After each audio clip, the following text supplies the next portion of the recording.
हजरत उमर जब नारा लगाते ना तो कैसर किसरा कांपते। सफीर आते रूम के मिलने के लिए तो कहते जाओ उमर नफल पढ़ रहे हैं, टाइम कोई नहीं। एक दिन अंदर मीटिंग हो रही थी, हजरत उमर मीटिंग में बैठे थे। आपके बेटे मिलने आए अब्दुल्ला इब्ने उमर। अब्बा जी अंदर आ जाओ, फरमाया दरवाजे पे खड़ा हो, मैं जरूरी बात कर रहा हूं, अंदर ना आना। जनाब अब्दुल्ला इब्ने उमर कहते हैं मैं दरवाजे पे खड़ा हो गया। थोड़ी देर गुजरी तो इमाम हुसैन भी आ गए। एक हदीस में, एक रवायत में इमाम हसन का लफ्ज भी है। इमाम हुसैन आए, आके अब्दुल्ला इब्ने उमर से कहने लगे उमर फारूक अंदर है? तो कहा वो अंदर तो है। तो कहा आप क्यों दरवाजे पे खड़े? कहने लगे अब्बा जी ने कहा है यहाँ इंतजार करो, मैं कोई जरूरी बात कर रहा हूँ, लेकिन शहजादे मेरे लिए कहा है, मेरे लिए, आप जाना चाहे तो चले जाए। इमाम हुसैन कहने लगे अमीरुल मोमिनीन कोई बात कर रहे होंगे, मैं जोहर के वक्त मस्जिद में मिल लूंगा, जोहर का टाइम आएगा ना तो मैं मस्जिद में मिल लूंगा।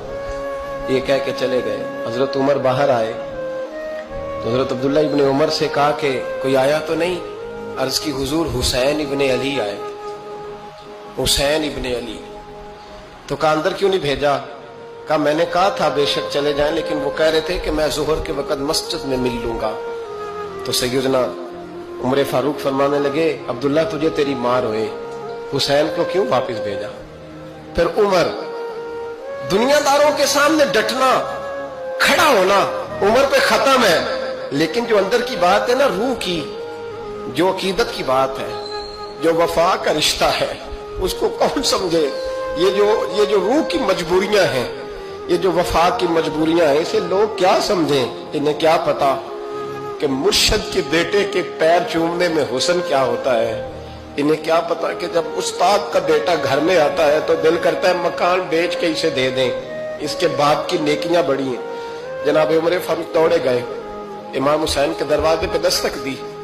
इमाम हुसैन बाहर रखा, शहजादे यार मिलने आए थे, तो बगैर मिले क्यों आ गए? अर्ज की कि आप मसरूफ थे, आपके अपने बेटे भी दरवाजे पे खड़े थे, तो मैं वापस आ गया। इमाम हुसैन कहते उमर जज्बात में आ गए, सर से पगड़ी गिर गई, कहने लगे हुसैन मेरे बेटे का और हुसैन का क्या मुकाबला? क्या उसकी मां का नाम फातिमा ज़हरा है? क्या उसकी नानी का नाम खतीजतुल कुबरा है? क्या उसके नाने का नाम मोहम्मद मुस्तफा है? और फिर सर से पगड़ी उतरी थी, अपने बाल जोर से पकड़ लिए, कहने लगे हुसैन मैं ना मक्के में ऊंट चराया करता था और डंडों से मार खाता था अपने बाप से। ये जो आज सारी दुनिया में उमर के नारे लगते हैं, ये तेरे नाने का सदका है। शहजादे मेरी वफा और मेरी वफा में जब तेरा दिल करे ना दौड़ के आ जाया कर। उमर तो लोग, एक दिन इमाम हुसैन ने आके ना जनाबे फारूक आलम से कहा, खुतबा दे रहे थे बच्चों की तभी शुरू में, पता नहीं क्या बात आई इमाम हुसैन के दिल में, कहने लगे उमर नीचे उतरो, ये मेरे नाना का मिंबर है। तो हजरत सैयदना उमर, सुनो कभी मेरा भी बच्चा आ जाए तो मैं कहता हूं इसको पकड़ो यार, बच्चों को तो नहीं ना जुम्मों में मतलब जिक्र किया जाता, उतरना मेरे नाने का मिंबर है। जनाब उमर उतर के नीचे खड़े हो गए, तो कहा जाके अपने नाने के मिंबर पे बैठ। तो हजरत उमर रो पड़े, कहने लगे शहजादे मेरे नाने का मिंबर ही कोई नहीं है ही नहीं, ये मिंबर ये मुसल्ले ये तेरे नाने की शान है, मेरे नाने का कोई मिंबर नहीं, तेरे ही नाने का मिंबर है। थोड़ी देर खड़े रहे तो इमाम हुसैन कहने लगे अच्छा कोई नहीं आपके नाने का मिंबर का नहीं? का चलो फिर मेरे नाने के मिंबर पे बैठ जाओ, चलो खैर है, कोई नहीं आपके नाने का नहीं? तो कहा कोई नहीं, फिर मेरे नाने के।